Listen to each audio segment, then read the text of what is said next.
just waiting. There we go. Welcome, YouTube. Welcome, Facebook. Welcome, Kickstarter. We are live. We are talking about Fetish Baby's Aftermath. Let's begin. What happened? Sometimes surviving feels worse. I knew I was never in danger of dying, but I was in danger of having to live through those memories over and over again for years to come. A moment in time that I feared had stolen away my beloved fetishes. What happened? Who is Bruce? All right, so that is Fetish Baby's intro. We're going to get into doing some questions tonight. This is Spoken Sins. My name is Mr. Anderson. I am the co-creator of Fetish Babies and the head writer. We're going to answer the 7 deadly questions about Kickstarters, which can always be found on our site under the Kickstarters tab. Just go to 7 deadly questions. And all the way at the bottom, so if you have a Kickstarter and you want to do this on your own, we actually have the official questions there.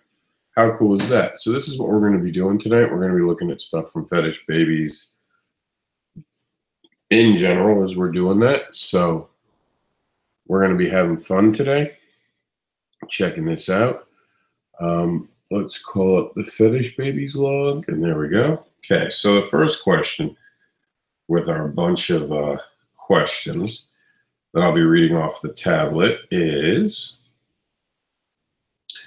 okay, so first I'm supposed to talk about the creative team about it. So the creative team behind the Kickstarter is me, Mr. Anderson, or Rob Anderson, if you please. And it's ironic. Damien is part of the team, but he's for issue 3. Tamarit Trey. I don't know exactly how to pronounce her name. Let's take a look. Maybe one of you guys know it better. I think it's Tamatra. Maybe. I've never heard it out loud, so it's difficult for me, but her name is right there. Tamaritra, possibly. She's part of the creative team. Of course, my wife, Alyssa Anderson, is part of the creative team. And Satane Zillia is part of the creative team. And Leah Letterman is our editor. Carlos Villas has given us some art, which is on the project itself. And it's right there, but I'll cover Facebook's eyes because apparently Facebook can't see it. I'm kidding, Facebook. I love you. But yeah, Carlos has done that. And we've gotten art from Chris Med, who did the brand new part. He returned. He's actually the only returning artist for issue number 2, believe it or not. We might have some big unveiling now that we've, I believe that we can announce this. We have officially hit our goal. As of now, we're 1298 with 42 backers and 4 days to go. No quit in sight. We're going to continue to push past. I thank you for everyone who is part of the team, because by being a backer of this one and being a backer of the first project, you guys are all part of the creative team, because without you guys backing us, we wouldn't have a Kickstarter. So in total, not counting how many people who have come together multiple times for this different Kickstarter, we can just assume, just as a good number, that 130 of you, 135 maybe, even have contributed to this. You have now helped us raise $4,000 just about. We're a little shy of $4,000 at this point. 800, 900. Yeah, we're just shy of $4,000 for the total series. So I appreciate that. So what is your goal, and why was that goal amount? So for Fetish Babies, the first one, we kind of had this bigger goal. I believe at the time we were asking for $1,500, and that was for printing costs, and it wasn't going to ever cover the entire printing costs, and it didn't. With all the projects that we did, all the things that we made for that, we definitely came out of pocket pretty heavy. I think in the end of the day, because we overordered on certain supplies, we were a little heavier. Now this time, because we overordered on supplies the first go around, and we had the opportunity to purchase certain things ahead of time, there was less that we felt we really needed to cover. And plus, I mean, I know I've talked about this across the board, but before we launched this Kickstarter, we had dealt with a severe loss from Irma with a water tank exploding in the garage, and just flat out, we knew we weren't going to be able to print the same amount of books, and that's just the truth. We lost, I think the last time I counted, and we recently redid the count, and I hadn't realized that the boxes all had different stuff, and the boxes were getting pretty nasty and moldy, so we actually had to throw the comics out. We lost somewhere in the neighborhood of between 500 and 600 copies of Fetish Babies 1. So that's left us now knowing that we can, if we print, perfect example, we printed 1,000 copies for Fetish Babies. And by losing that, because we're always going to print 1,000, 1,000, 1,000, and 1,000, to hopefully match it over the long run. Statistically, you probably wouldn't get to match it, but you would hope, and if anyone did miss a copy, we'd always have a PDF that we could give them. So now we're looking at, we've sold, given away, and lost close to 500 books across the gamut when you count all the things that we've lost. So it's difficult to even consider printing $1,000. So, it's just one of those things. And when you look at the video itself, you can see that there was a lot of stuff that was necessary. What happened? Who is? And this is the transition, Bruce, as you can see between it. What's next? What happened? And it's the different art, the transition. 4 months, people ask. And you guys can see that. I'll get more into that in 1 second. I just wanted to point out the different art aspect of it. So with the different art, the different concept between the two books, we're just not printing the same amount of books, so we didn't have the same printing costs. So we came in at $12.50, which will cover, from our experience, it will cover the cost of whatever we sold on the Kickstarter, and probably easily get us to be able to print what we're hoping is a couple hundred, if not more, books for this particular Kickstarter. And honestly, Irma kind of screwed up a lot of plans, and it's not just us that got affected. I know other creators who have just been just as affected. So, it's just, you got to roll with the punches. We almost came in with a goal of 500 because I really didn't know what kind of time frame we'd have for it. So the goal in itself being $12.50 was just trying to come in under what we asked last time. And I think last time, if I'm not mistaken, our goal was 1,500. And we kind of expected to go over that goal. And we did by almost $1,000. Actually, I think the goal was 1,800. So that's exactly how much it was. 1,800 was going to be the printing cost, we thought at the time. And it came in a little higher, but at the time we thought 1,800. So that was what we asked for. This time, we just don't know what to do with the printing cost. How many books we're going to get. Dan DeMille's opened a spot, and I'm talking to him about getting books from him, because I need to do a total count of the books we have left. And we're pretty much going to match just whatever's left now at this point. And we'll go from there, because it makes no sense to print more of issue 2 than it does issue 1. So that's it. So now, why is this project important to me is the second question. Well, you have to go back to the original Fetish Babies, where we talk about the philosophy behind the story. And this is those dedicated to who were born with a BDSM fetish. And I believe BDSM fetish, or any fetish that is powerful enough, can be not only life-altering, but scary. And on top of that, it could definitely be, to me, considered a sexuality. Now, the problem with that is that there isn't a lot of respect for people with fetishes outside of the fetish community, or a few group of independent thinkers. When you group humans together, there's generally a consensus that there's something wrong with people with BDSM, and that's just for no reason.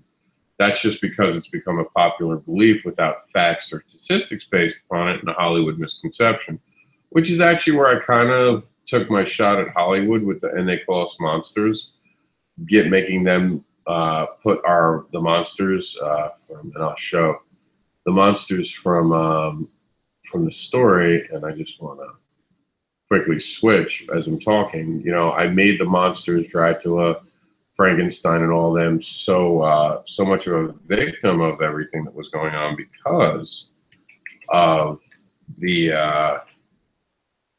way that people with fetishes were treated, and that was kind of on purpose. It was like my way to show that Hollywood doesn't always get it right. And you know, ironically, look at everything that's going on in Hollywood now. I mean, you can't turn the TV on now without hearing someone being accused of doing something that I, you know, for a long time was just considered. Oh, I don't know why that happened. We obviously took a wrong turn at Albuquerque. Let's try this again. Something's happening. There we go. So yeah, this is the official cover of And They Call Us Monsters, which we were just selling at Spooky. Fetish Babies was the best seller, but I believe it tied with And They Call Us Monsters. But that, I think, was a pretty cool thing. It was the first time that Fetish Babies wasn't our best seller at the table. I mean, it was not great numbers, but still, I mean, without monsters, I wouldn't have been able to make the numbers I did make. So, you know, the Hollywood thing for the misconceptions kind of comes alive in this book. So I definitely think that people with fetishes are frowned upon, and I don't think that's cool, and I really don't like it. Plus, I wanted to tell a story that can educate a person and make them aware of humanity that goes into fetish. So I don't think that had ever been talked about before.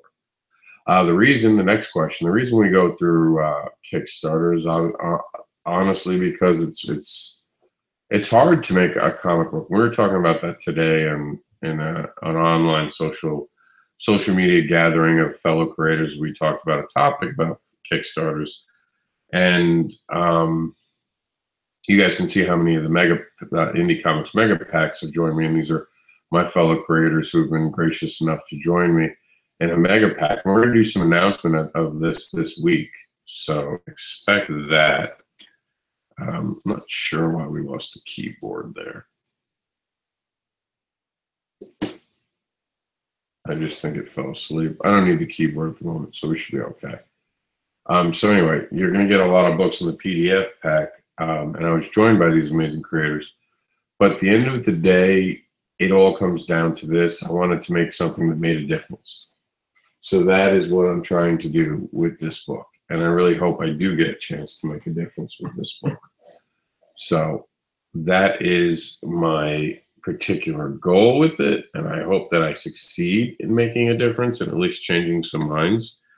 I've definitely been busy going around the Northeast for now, trying to change minds, and I think I've done a pretty good job of that. Time will tell ultimately if I have or haven't done a good job, but here's hoping I did. All right, so our next question, what makes your Kickstarter stand out? What doesn't make it stand out? You mentioned the word fetish, and it's a whole new ball game, and it's just the truth. You know what I mean? There's a lot about our Kickstarter that stands out, from just the obviousness of the name, to the subject matter, to even some of the art. I mean, there's been a debate what's sexualized and over-sexualized. And I was at Spooky this weekend, and I was talking to someone, and you know, the joke became like, I get a lot of shit for sexualization of characters, and here we are at SpookyCon, and there's all these sexualized images of women from horror. And despite having the book about, you know, sex and sexuality, my book was probably the most tame art-wise, dealing with both the female body and how sexuality is handled. And yet the social media outpouring of negativity about a topic they don't understand is constant. So that's interesting. And another reason that I just want to go back and talk about Why is this project important to me? It's also the first time that I think anyone's ever talked about abuse so deeply and so honestly as we have. And I really wanted it to be a book that someone could pick up. God forbid that they're in that situation, just to know they're not alone. Um, any abuse is hard to go through, and knowing that you're not alone, even if someone else has gone through it, just makes you feel like it'll be okay. So I definitely wanted that to be part of it, and that's my co-creator, Alyssa Anderson, the very sexy co-creator in her cane mask, the cookie chef. And that's me back when I had gigantic arms. Boy, do I miss them. But so our next question is, will this be an ongoing series? Yes and no.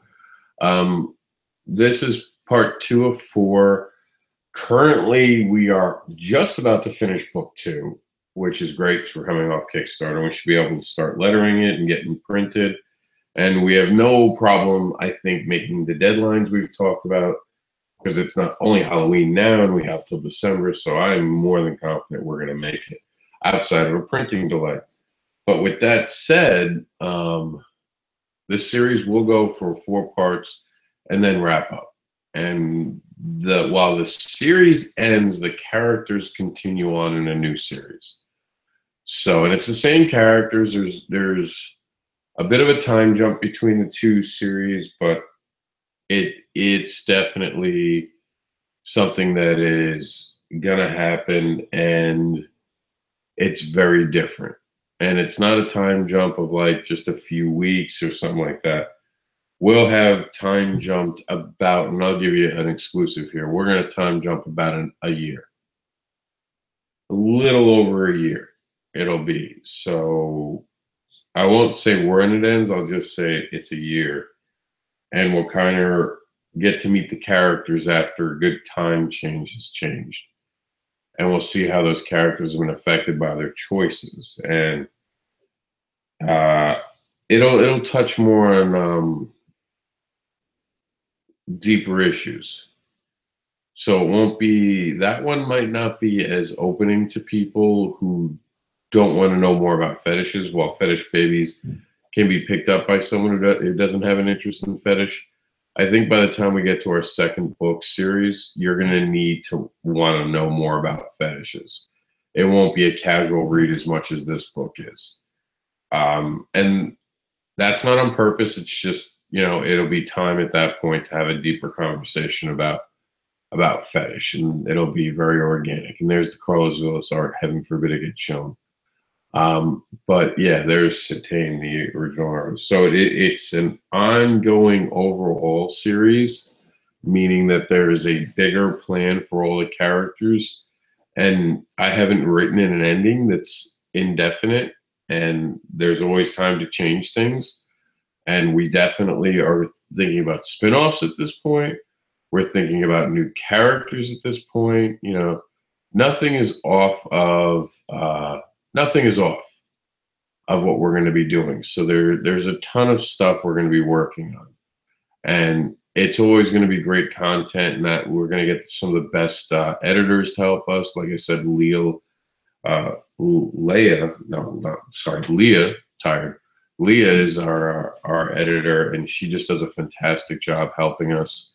And without her, the story wouldn't be as strong. So we make sure to get the best artists, the best creative team I can get, with getting the best editor I know. So all this is a dedication to an ongoing great series that we really want to build, and we want it to be something that, I don't think I'll ever get tired of telling the story.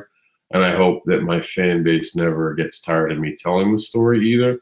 There just might be times where we don't tell as much of the story, and we might let a little more time go between book series. So each one will have its own beginning and conclusion, but the characters will go beyond those books. And by books, I mean eventually every one of them will be a graphic novel. So, and I think I've been pretty upfront with the fact that these, and like most creators, it's always a goal to get yourself, if it's an ongoing series, to be in a graphic novel. So that's what we're aiming for.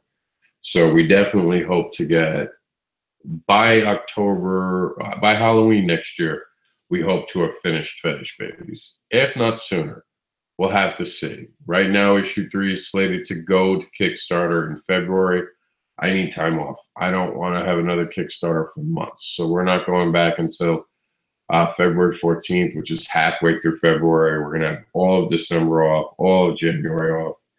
I've just had enough of being on Kickstarter. I never meant to be on Kickstarter so long, and it's just taking a toll on me, and I need a break. I'd rather go back to promoting other people's Kickstarters for a while. The final of the 7 questions, how important are stretch goals, truthfully or not? We've gotten to make our goal. I would like to make maybe 1,500, and I'll be happy 1,600. I'm not really huge on stretch goals. Maybe I'm just not there yet as a creator. Maybe I just don't feel it's necessary for me to make more than I need. But right now, this is what I needed to make, the goal, and I'm happy we made it. And I'm grateful that we got there. And I know it's been a hard go for a lot of creators. We cashed out a 401k that I had to make these comics. So printing is really all I ever imagined going to Kickstarter for. Maybe I need to rethink my strategy going forward and ask for more and start having a guard page. But I don't know. That's a debate for another day. But for now, all I wanted was obviously the goal money to make printing, and we'll have covered printing. So we've made our goal. I'm very pleased with that. I'm ecstatic about it, honestly. For a while there, it was nerve-wracking, you know.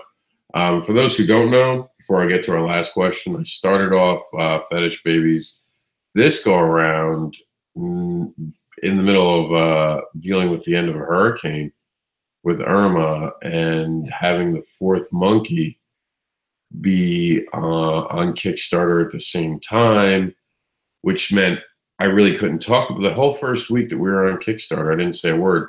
And we put it on Kickstarter a week earlier too, just because I didn't have internet, and I didn't get internet in my house, like steady internet, until 2 weeks into the project after New York Comic Con. So this has been a very trying and long process for this Kickstarter. For me, I can't wait to get off the Kickstarter. We ran into problems on Facebook. It's just been an uphill battle. It's been one thing after another for this particular Kickstarter, and it's been a rough road, a definite rough road. So I appreciate everyone who's backed us and shown us the love. So, you know, I appreciate all you guys. And some people have really stepped in and really helped out. You know, I think all the backers of the bigger reward level, which just was kind of cool that, you know, we had the mentor space, the ad and mentor searches is sold. And I think that we have 2 backers for a slave for the Fetish Babies, which is so awesome. A giant collector's pack. That's just so amazing. So right there, I mean, that's just a good amount of money. That's, you know, very helpful to have that kind of money.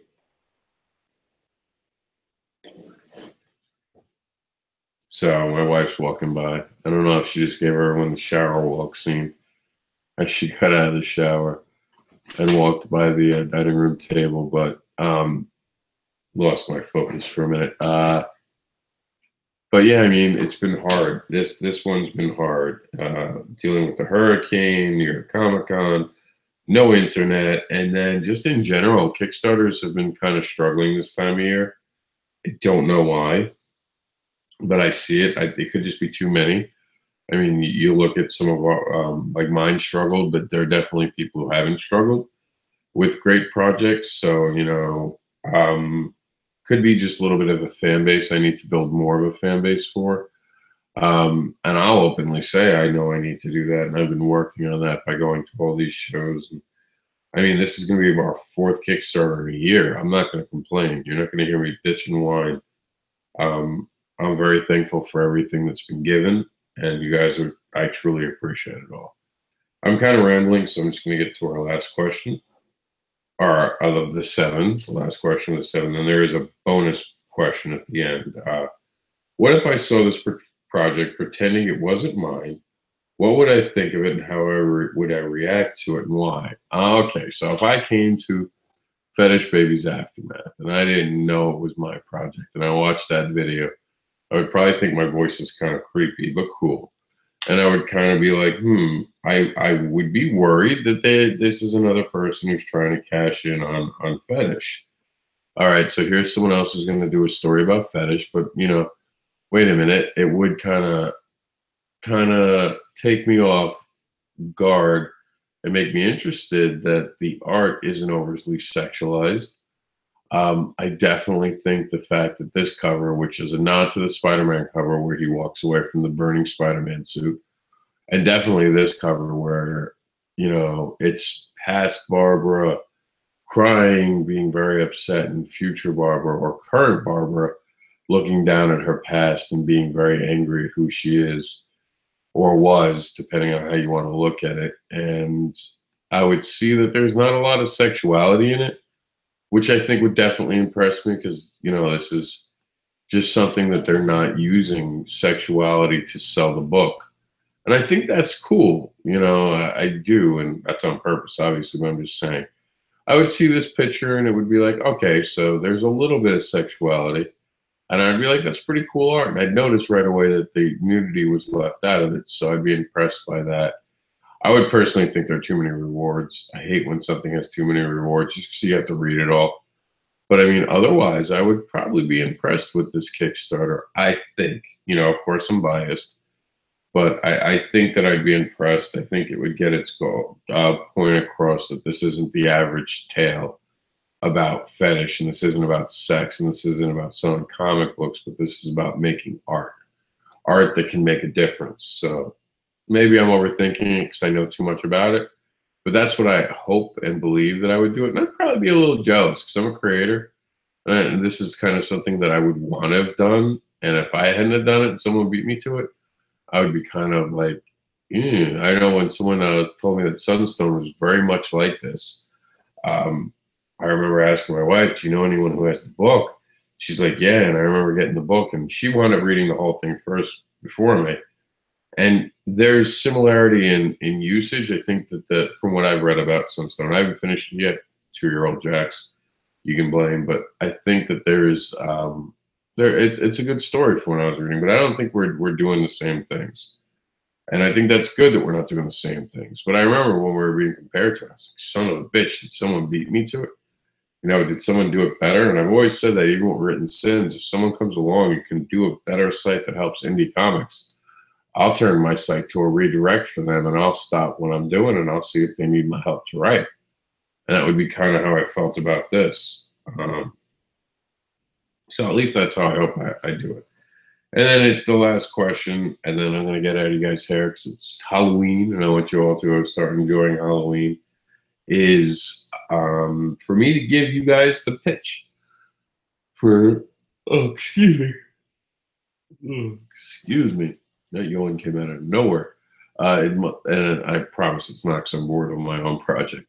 It's just that it's 12:30 and it's been a long day. So here we go. The pitch for Fetish Baby's Aftermath. I would say the pitch, and I've never had the table pitch yet, but I'll just do it off the top of my head. Fetish Baby's Aftermath is all about the effects of a night turned horribly wrong and how long that can stain you and the process of grieving over our mistakes and trying to find a way to move forward. That is how I would try to establish that. I hope that that does it. I hope that like kind of sells people. The third book's gonna have a catchier line. This is our third book, so it's our third date with our readers. Time to kind of get freaky, and it's supposed to be, the one thing I wanted to do.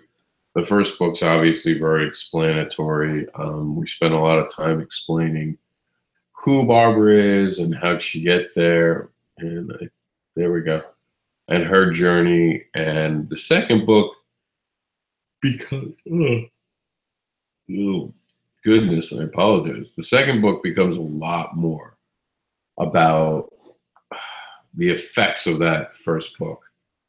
And there's some very important topics talked about. So it's a little dark, it's a little heavy, it's going to be painful to read, honestly, at times. But with that said, we also wanted to have a third book that had a little bit of more fun in it to show that it's okay to move on and it's okay to enjoy life. And that's not to say, and I've said this, the effects of the book and what she's been through are going to be felt throughout the story. There are going to be moments that she has to deal with it, and just the changes in how she debates things and her patience for things, possibly, and a lot of other different interesting aspects of the character have been forever altered. So with that in mind, book 2 is kind of very important in that regard, because book 2 sets up a change in her. That change is going to be seen, and it's going to, doors have been opened inside of her, and we're going to see that, and we're going to see that, it has an effect. I promise you that. But with the third book, we do want to kind of show that there's a positivity about it. And I don't want to give away too much because that'd give away book 2. But it's not just a switch.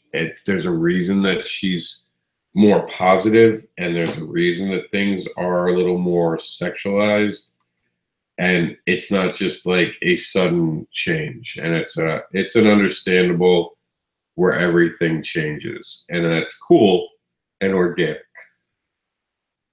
Man, this yawning stuff. I wonder how news anchors don't yawn. But that's it. Those are the questions. I hope I've answered them. Sorry for sounding so tired. It's just been a long day for me, but I wanted to do a cool Halloween video for you guys. I hope you enjoyed it. I hope you enjoyed the 7 deadly questions, the 7 deadly Kickstarter questions, I should say. And I really do hope, as we're winding down, that we're in the last 4 days, soon to be 3, that you guys, give me a chance and back the book. I would truly appreciate it. If you've been waiting, now is the time to back the book. Thank you to everyone who supported us. And if you have any questions, feel free to ask. I didn't see any on Facebook. I'll check my YouTube. Nope. And let's see, Kickstarter have any questions? I don't believe so. I think Kickstarter has no questions for us. So if you guys do have questions, feel free to just ask them on our Kickstarter page. Send me a message on Facebook, or send us an email at fetishbabies@yahoo.com. Thank you for tuning in.